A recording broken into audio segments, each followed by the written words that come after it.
Hi, you're listening to The Real Truth About You, and this is a show where we help you to become the best you that you can be by discovering the real you so that you can live an abundant, a full, and a very blessed life. My name is Will Sinclair, and I'm your host for today. And what are we going to be talking about today? Well, I said in another episode that sometimes I have a real fear of sitting in front of a microphone, and I wonder what I'm going to say, or I just hit a blank and I'm not sure. So today I might be rambling a little bit. I've written down 3 topics. I keep this topic list that constantly evolves around my head, and I put it on my phone. And anyway, I picked 3 things, and so it might be about these things, or it might not be. It might just be a ramble about today. And the 3 things I picked for today is it's all about you. And then the second thing, rising tide raises all boats. And don't use externals to make you happy. And so let's start. Welcome to the show. And it's so good to have you here with me. You can also go to our website, therealtruthaboutyou.com, and we might have some more resources up there. I'm hoping to get them up. But why are we doing this show? Why am I interviewing people? Why am I talking? Why am I broadcasting this? What message is there? What's the purpose? Well, the thing is I've found in my life that as I moved forward, as I started to going on this inner journey to discover who I am, and in the process, discovering that most people who go on this inner journey and find a real peace in life and a real acceptance about their life and being content in life has a spiritual bent to it. It's almost like there's a spiritual center to this inner journey. God, if you want to call it God. This is not a show about God. This is not a Christian show. It's not a Buddha show. It's not a New Age show. It's just a show. And it's about discovering the real you. And me being true to me, God is really strong in my life. And so I found that this whole spiritual journey is so much easier and yet so much harder in this whole spiritual realm. But there's something about, even Alcoholics Anonymous talk about having a higher power, something greater than yourself. And I found that the people I've interviewed, and I've said this before, seem to, the ones who are at peace, the ones who have discovered who they are, and they're on this journey, and millions of other people, I got to say that too, millions of other people have discovered a spiritual path, a spiritual walk. And so a lot of the people that I interview, you'll find that they actually have some kind of spiritual journey. But don't let that deter you. If for some reason this God journey is not for you, there's still a lot of things that you can get out of this show to live your life to the full. And so I don't want you to like turn it off and say, "Oh, this is a Christian show," or "Oh, this is one of those Buddha freaks," or something like that. No, it's not about that. It's about discovering you. And on the journey, you will probably, I'm going to say this, be honest, you'll probably discover God in your life, however you perceive God to be right now in your life. But here's this thing I want to talk about. It's all about you. And if you ever had this, if you can identify with this, you know how sometimes you're in the parking lot and somebody cuts you off and you get mad? Or you're in the grocery lineup and they don't have enough tellers on, or there's just something that ticks you off. And you say, well, if they didn't do that, then I wouldn't be this way. And even a lot of people who tend to be abusive will say that, if you weren't like that, I wouldn't be like this. But the real truth is, I want to tell you what I've found, it's really all about you. And I want to give you an example. And you tell me if you can identify with this. You're driving along, for those of you who drive and have cars or whatever, you're driving along, and maybe you can relate another story similar to this. It's a sunny day. It's just a gorgeous sunny day. Maybe you got your sunroof open if you've got a sunroof, or you got your window rolled down, and you've got the air just flowing into your vehicle. You've got music playing. Just a gorgeous day. This is just the day to cruise in your car. And so you go out and you're just cruising, and the speed limit in town is 50 kilometers an hour or 30 miles per hour or whatever it is in your zone. And you're doing half that speed because you're just enjoying life. And there's people who are like up behind you and they're honking at you, and you're like, calm down, man, calm down. And they pass you and they're just giving you that one finger wave, and you're like, what's up with them? Like, slow down, enjoy your day. And then the next day you get up and you're late for work or whatever it is, and you get in your car and you're behind somebody who's going half the speed limit. And you're like, or you're on the highway and they're like, oh my, what the heck? And you just get mad at them. Well, what has changed? The situations are still the same. Somebody's still going slow, enjoying the day. One day it was you that was doing it, and one day it's someone else. So what's changed in this whole situation? Not the event. It's you. You're the one that's changed. So what it boils down to is it's all about you. I remember a counselor telling me, and I think I've said this in another podcast, that it's like your life is almost like an iceberg. And when you see the surface, when you see the water and the ocean, and you see above the ocean level of the water, where you see the water line, and above that you see ice, that's called the tip of the iceberg.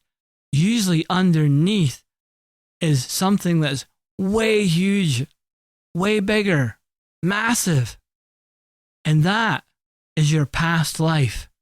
He says that's equivalent to your past life. And the top part is your present life. And when somebody does something that seems to tick you off, it's like they've drilled a hole in your past life under the surface of the water, and something has bubbled up to the surface. And that something has popped up into the air and come into your awareness. Now you can either do two things with it. You can become aware that something is ticking you off, or something's making you angry, or something's making you sad, or something's causing you to be emotional. You can just become aware of it and say, okay, that's interesting. Why am I like this? Without even really analyzing it. That's interesting. Wow. Or you can take it and be totally unaware of it. And you can go ahead and get mad and get angry. I'm not saying that's the right thing to do.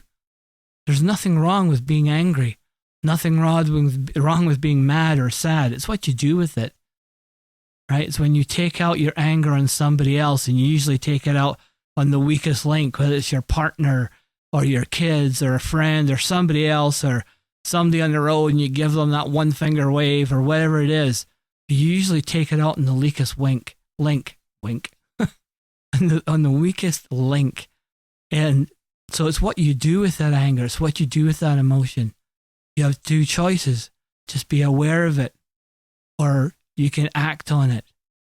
The thing about being aware of what's coming up is that if you allow your life to be a meditative process, if you embark on a journey to discovering yourself, if you try to weed out all the noise around you, however you do that, by sitting still sometimes or just listening to yourself breathe.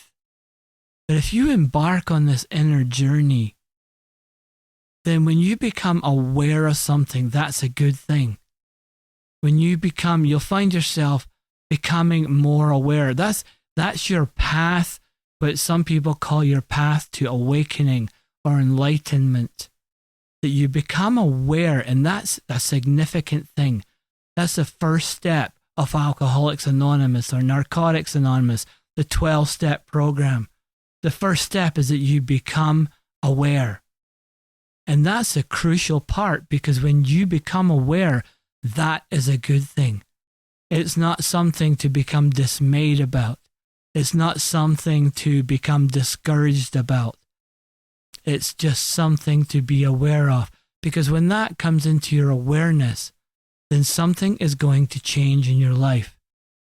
when you allow it to. And that's that choice. Do you want to give it life, or do you want to give it, I guess, death, negative energy? Positive energy would be to not focus all your attention on it, but just be aware of it. That's interesting.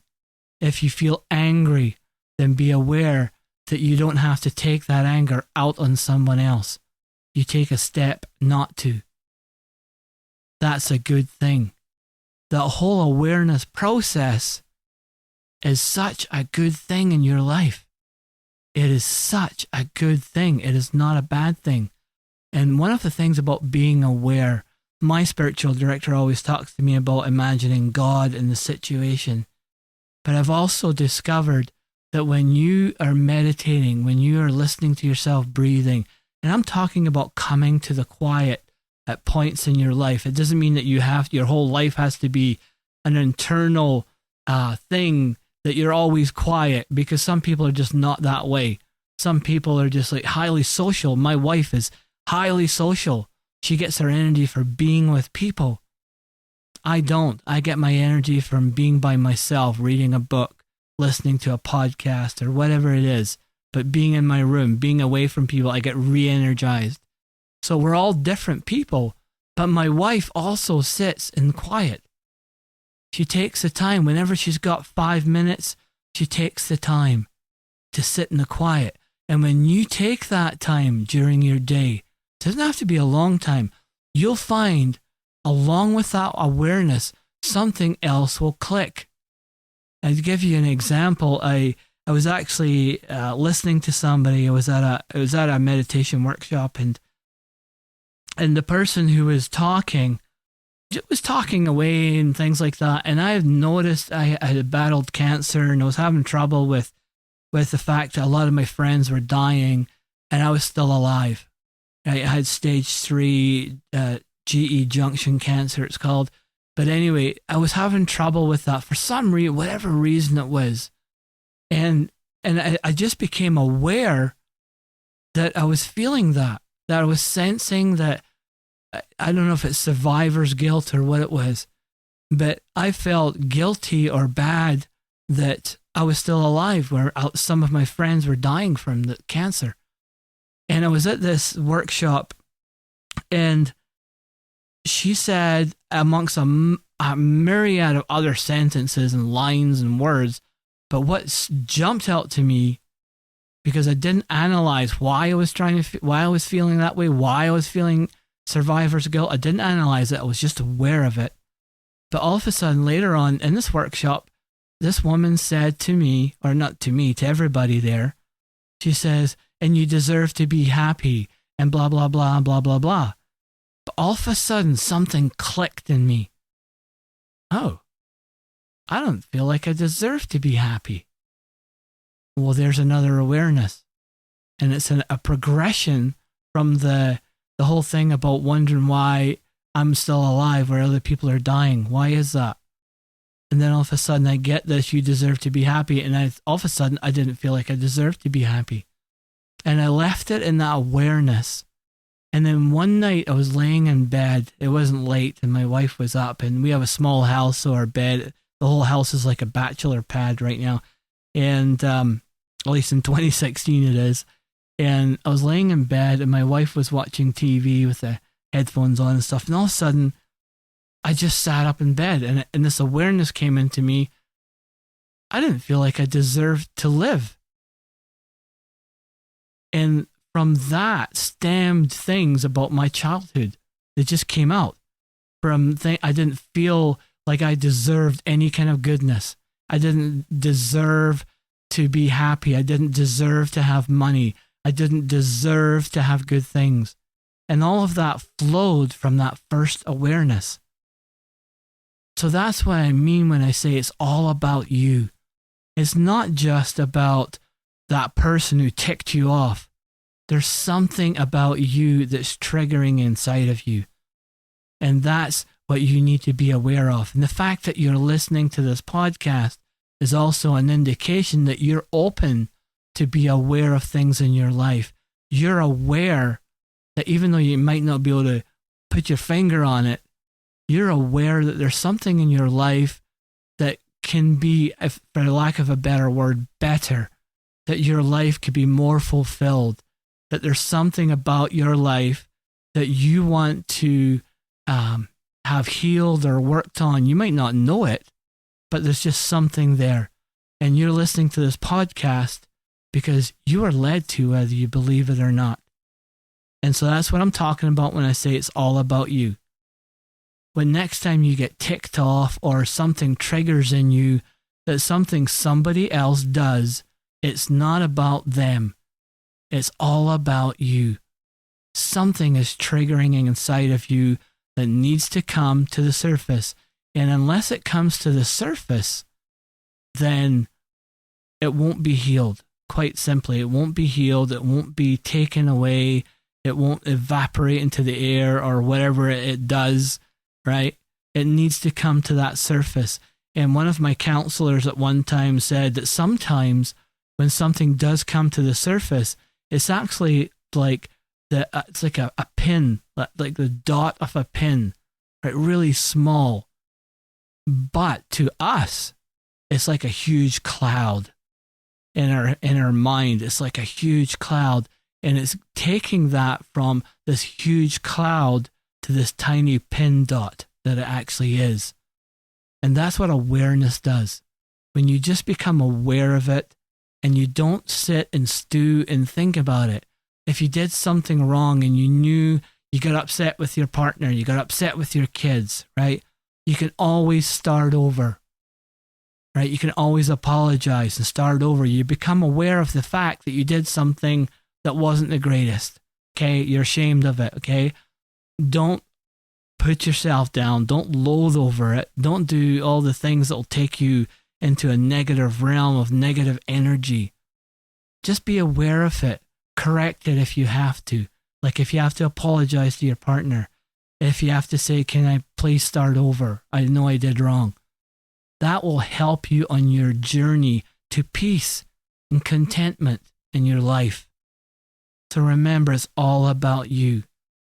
And when you do that, it doesn't just affect you. I've noticed that with my wife, with my life partner, my friend, my soulmate, Adrena, and my kids. When I am healed, when I allow the light in me that I believe is the light of God, when I allow God in me to grow, through allowing myself to be healed and uncover more of that light that I've covered up in my life, through listening to all the lies I told myself about not being worthy, not deserving, when I become more of a light being, then it's like any kind of light. It can't help but shine. Darkness is dispelled by one candle in a room. One small candle in a large room can dispel a lot of darkness. And when that light emanates from you, when your life is changing, when your life becomes healed and whole, and it doesn't have to be completely healed and whole, it's on the journey, because the journey is the success, not the end goal. The journey is the success. But when that happens, then it affects everybody. I remember that I grew up by the ocean in Scotland, and my dad was in the Navy, and we always had boats, and we would go, and because we would have our boat by a pier, which is like a big dock, right? And the ocean is tidal, so it comes in, goes out, comes in, goes out. And when you look at the boats, when the tide goes out, the boats actually rest on the bottom, right, of the ocean bottom, which on the coast is quite shallow. It might be 30, 40 feet, I don't know. But the boats rest at the bottom. You always have to leave enough rope so the boat, as the water goes down, the tide goes out, then the boats all go down and they all touch the bottom. But when the tide comes in, all of the boats, no matter if it's a small, crappy looking rowing boat that's all tattered and torn, or somebody's beautiful cabin cruiser. It's a luxury boat. All of the boats, when the tide comes in, all of the boats raise. They all come up together and they all float together. And that's what happens to you. The term is called the rising tide. The rising tide raises all boats. And that's what happens when your life becomes enlightened. It's like the tide coming in. It can't help but raise all people's lives around you. Your family will begin to get healed. Your relationships will begin to get healed. Life will start to become better slowly, not a instantaneous thing. You'll handle the ups and downs of life more evenly. You won't get so disturbed by negative things happening in your life or when certain disasters happen. I'm not saying you won't get riled up at the start, but you'll be able to control things better in your life. You will attract more positive things. I don't know how many people have told me how positive I am. Yet I don't see myself as that always. I live with myself and ask my wife, am I the most positive person? Not always. But the thing is, it's the light that's in me, the God that's in me, that emanates, that grows. The more I allow that light to shine, the more I uncover all the hurts. I'll take off the things that cover that light up. The more that light shines, the more God from me emanates, and the more people are affected in a positive way. And you just can't help but be that way. And that leads me to the third point. Don't use externals to make you happy. When you use externals, my wife always says when she's preparing couples to be together for life through marriage or whatever, when she's preparing couples to do that, she always says, don't rely on someone else to make you happy. Be happy first. Be happy yourself. Because if you're relying on externals to make you happy, then when that external is gone, or the influence of that external is gone, what happens to you? If you allow money to make you happy, like I've heard, money doesn't buy happiness, but it sure puts a smile on your face. And that's true, right? But the thing is, when your money's gone, if money is what's making you happy, you're buying more things, more materialistic things, and you're buying a nicer home, you're buying a nicer vehicle, or you feel down, so you go, I'm going to go out for something, or I'm going to go and buy something, and that'll make me happy, and it makes you happy for a little while. But what happens when that money's gone? What do you do then? How do you make yourself happy? Because once that money's gone, so's the trigger that makes you happy, and you're left with what? Yourself. My wife always says, you take yourself with you wherever you go. People who think the grass is always greener on the other side, it never is.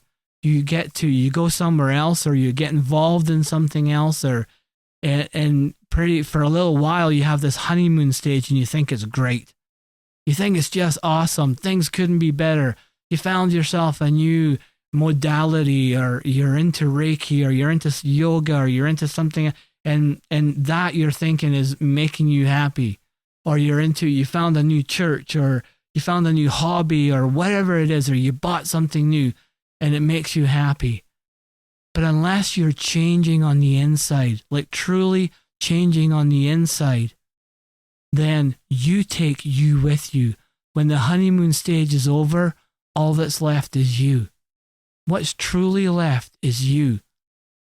And a lot of couples have that when they feed off their kids when the kids are younger and growing up. They put so much into their children, they forget about their relationship with each other. The husband and the wife, or the couple, their life partners. They forget about themselves, right? Of feeding themselves, and so when the kids are gone, when that external is gone, they don't know how to relate to each other.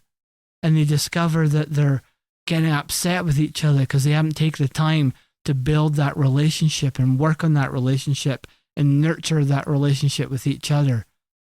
And most of the time because they haven't nurtured the relationship with themselves. You need to learn how to love yourself. You need to learn how to nurture yourself. You need how to learn how to make yourself happy. And the only way you can be happy is by connecting, what I believe, is to God and to the God within you. Going on that inner journey, connecting to a divine that is greater than you. And through that journey of awareness, of discovering you, of working and habitually transforming your life, slowly, one piece at a time, right? You chew a meal, you eat a meal, one piece at a time. There's an old proverb, how do you eat an elephant? And it's one bite at a time. So some things seem big, but when you take them down to bite size, one small thing at a time, sitting for 5 minutes quietly, or 1 minute quietly when you think you can't, is one success more. So be happy first. Be the tide that raises all boats. And remember, it's all about you. Well, there you go. We've passed over at least 25, 26 minutes. I didn't think I had anything to write about, or talk about, I should say.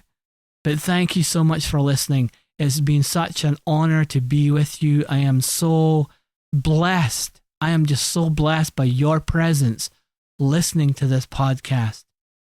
It brings me so much life, and I thank you for that.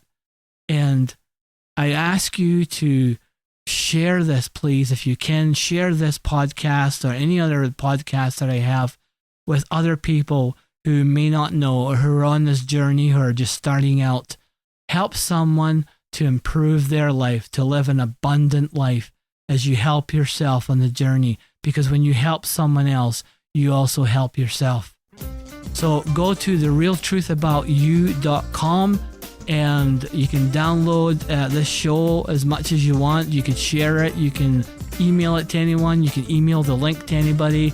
You can download the show and burn it onto CDs or put it on a stick drive for someone. Or you can do whatever you want with it. Just don't sell it, because I don't sell it. It's all free. And I love you. And you guys have an awesome, awesome, awesome day, because you rock.